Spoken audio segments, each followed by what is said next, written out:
আবারও চলে আসলাম তোমাদের মাঝে very most important topic video নিয়ে। আজকের মূলত ভিডিওটি হচ্ছে ইন্ডিয়ান কনস্টিটিউশন অর্থাৎ ভারতীয় সংবিধানের উপর ভিত্তি করে আজকের ভিডিওটি।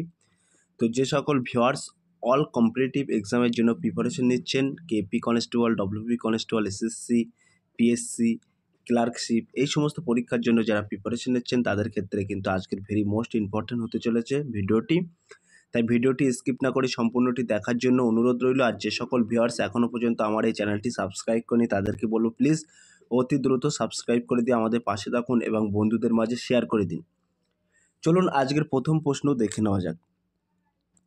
আজকের প্রথম প্রশ্ন হলো, কে ভারতের প্রধান বিচারপতি নিয়োগ করেন? প্রধানমন্ত্রী, রাষ্ট্রপতি, সুপ্রিম কোর্টের প্রধান বিচারপতি, সংসদ? ভেরি মোস্ট ইম্পর্টেন্ট প্রশ্ন।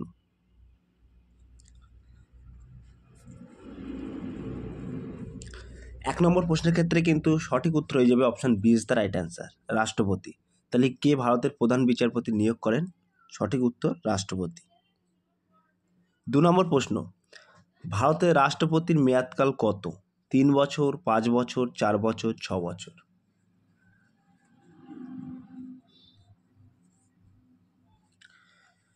2 নম্বর প্রশ্নের সঠিক উত্তর হয়ে যাবে option B is the right answer, 5 বছর। তাহলে ভারতের রাষ্ট্রপতির মেয়াদকাল কত বছর? মনে রাখবেন 5 বছর। 3 নম্বর প্রশ্ন, কে মন্তব্য করেছিলেন যে প্রস্তাবনা হলো সংবিধানে প্রবেশের চাবিকাঠি, a key to the constitution? G Austin, K C Wheare, Ernest Barker, doctor B R Ambedkar? Very most important প্রশ্ন।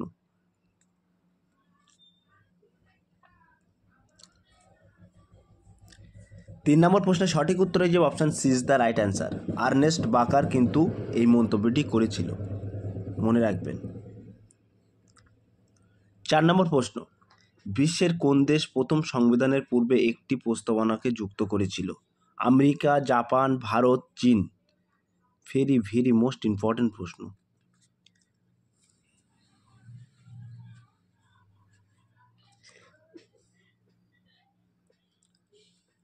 4 নম্বর প্রশ্নের ক্ষেত্রে কিন্তু সঠিক উত্তর হয়ে যাবে option C is the right answer, Bharat. তাহলে বিশ্বের কোন দেশ প্রথম সংবিধানের পূর্বে একটি প্রস্তাবনা যুক্ত করেছিল? সেটি হচ্ছে ভারত, মনে রাখবেন।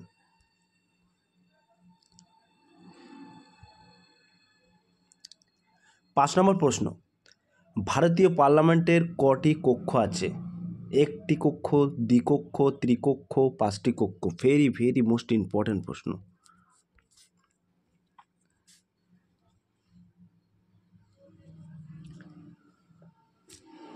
5 নম্বর প্রশ্নের ক্ষেত্রে কিন্তু সঠিক উত্তর হয়ে যাবে option B is the right answer, দ্বিকক্ষ।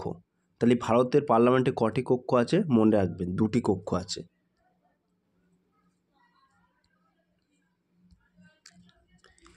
6 নম্বর প্রশ্ন, রাষ্ট্রপতি সর্বমোট কতজন সদস্যকে পার্লামেন্টে মনোনীত করেন? 2 জন, 14 জন, 10 জন, 15 জন?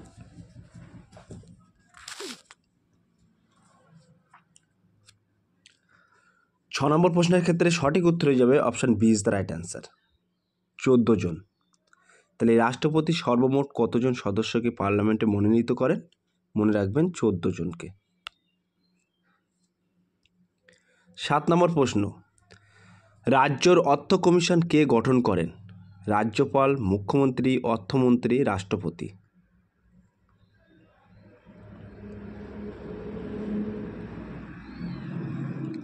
7 নম্বর প্রশ্নের সঠিক উত্তর হয়ে যাবে option A is the right answer, রাজ্যপাল। রাজ্যের মুখ্যমন্ত্রীকে নিয়োগ করে কিন্তু রাজ্যপাল, মনে রাখবেন।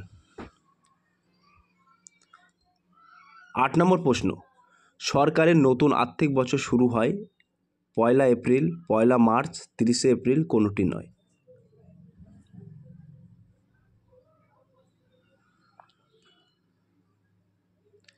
8 নম্বর ক্ষেত্রে কিন্তু সঠিক উত্তর হয়ে যাবে 1 এপ্রিল।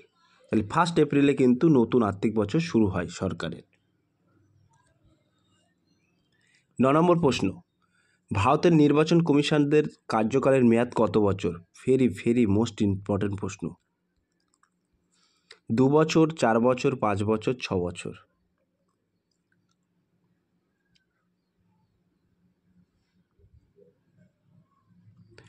9 নম্বর প্রশ্নের সঠিক উত্তর হয়ে যাবে option D is the right answer, 6 বছর। তাহলে ভারতের নির্বাচন কমিশনদের কমিশনারদের কিন্তু কার্যকালের মেয়াদ কিন্তু 6 বছর, মনে রাখবেন।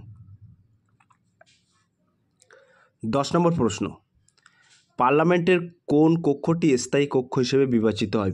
ভেরি মোস্ট ইম্পর্টেন্ট প্রশ্ন। লোকসভা, বিধানসভা, রাজ্যসভা, বিধান পরিষদ।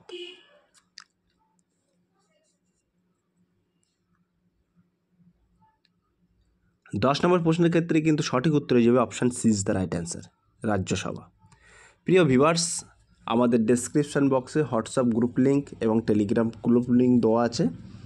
যদি কোনো ব্যক্তি যুক্ত হতে চান, ওই লিঙ্কে সরাসরি ক্লিক করে আমাদের হোয়াটসঅ্যাপ গ্রুপ এবং টেলিগ্রাম গ্রুপে যুক্ত হতে পারেন।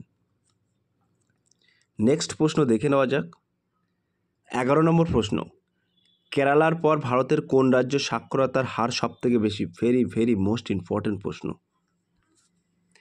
গোয়া, মিজোরাম, মহারাষ্ট্র, হিমাচল প্রদেশ।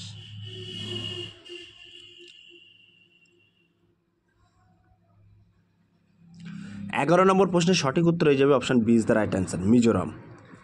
তাই কেরালার পর ভারতের কোন রাজ্যে সাক্ষরতার হার সবথেকে বেশি? সেটি হচ্ছে মিজোরাম। আর ভারতবর্ষের সবচেয়ে বেশি সাক্ষরতার হার কিন্তু কেরালায়, মনে রাখবেন। 12 নম্বর প্রশ্ন, ভারতীয় পার্লামেন্ট গঠিত হয়েছে লোকসভা, রাজ্যসভা, লোকসভা ও রাজ্যসভা, লোকসভা, রাজ্যসভা ও রাষ্ট্রপতিকে নিয়ে।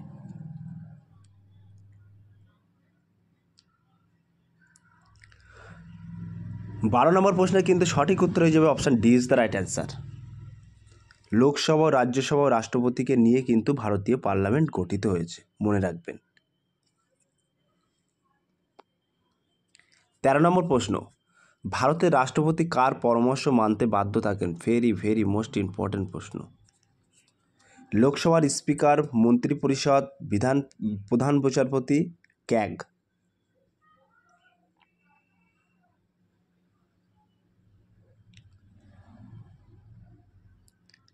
13 নম্বর প্রশ্নে কিন্তু সঠিক উত্তর হয়ে যাবে option B is the right answer, মন্ত্রিপরিষদ। তাহলে ভারতের রাষ্ট্রপতি কার পরামর্শ মানতে বাধ্য থাকেন? সেটি হচ্ছে মন্ত্রিপরিষদ, মনে রাখবেন। 14 নম্বর প্রশ্ন, দেশের মৌলিক আইন বলা হয় সুপ্রিম কোর্টের নির্দেশ, সংবিধান, প্রস্তাবনা, পার্লামেন্টের নির্দেশ।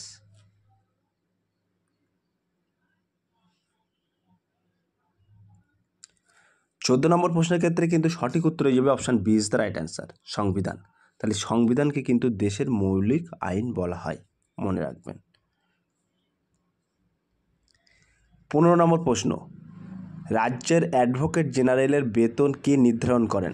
স্পিকার, মুখ্যমন্ত্রী, রাজ্যপাল, রাষ্ট্রপতি।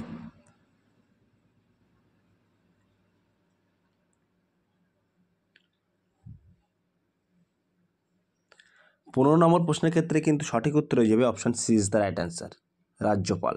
তাহলে রাজ্যের অ্যাডভোকেট জেনারেলের বেতন কে নির্ধারণ করেন? মনে রাখবেন, রাজ্যপাল। 17 নম্বর প্রশ্ন, ভারতীয় সংবিধানে অবশিষ্ট ক্ষমতা কাকে প্রদান করা হয়েছে? রাষ্ট্রপতি, পার্লামেন্ট, রাজ্যপাল, সুপ্রিম কোর্ট।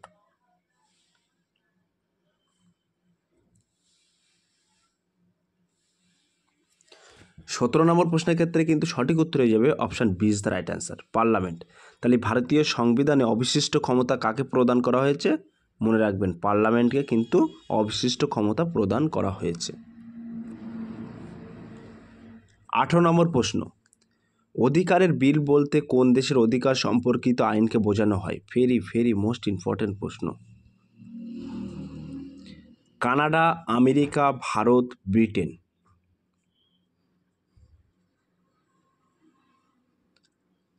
18 নম্বর প্রশ্নের ক্ষেত্রে কিন্তু সঠিক উত্তর হয়ে যাবে option B is the right answer, America. তাহলে অধিকারের বিল বলতে কোন দেশের অধিকার সম্পর্কিত আইনকে বোঝানো হয়? আমেরিকাকে কিন্তু বোঝানো হয়, মনে রাখবেন। 19 নম্বর প্রশ্ন, বিশ্বের কোন দেশের সংবিধানের মৌলিক অধিকারগুলি সবচেয়ে বিস্তৃতভাবে আলোচিত হয়? ব্রিটেন, কানাডা, মার্কিন যুক্তরাষ্ট্র, ভারত। ভেরি মোস্ট ইম্পর্টেন্ট প্রশ্ন।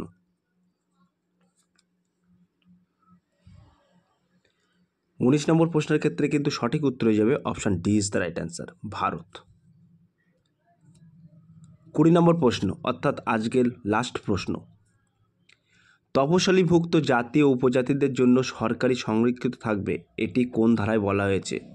15 নম্বর ধারা, 16(4) ধারা, 14 নম্বর ধারা, 13 নম্বর ধারা। সো প্রিয় ভিউয়ার্স, এটি তোমাদের জন্য হোমওয়ার্ক থাকলো। তোমরা সঠিক উত্তরটি বেছে নিয়ে কমেন্ট সেকশন বক্সে কমেন্ট করে জানিয়ে দিও। সো প্রিয় ভিউয়ার্স, এই ছিল আজকের টপিক ভিডিওটি। যদি ভিডিওটি ভালো লেগে থাকে প্লিজ লাইক, কমেন্ট এবং শেয়ার করে দিন বন্ধুদের মাঝে। ফিরে আসছে আগামী দিনে তোমাদের জন্য নতুন একটি টপিক ভিডিও নিয়ে।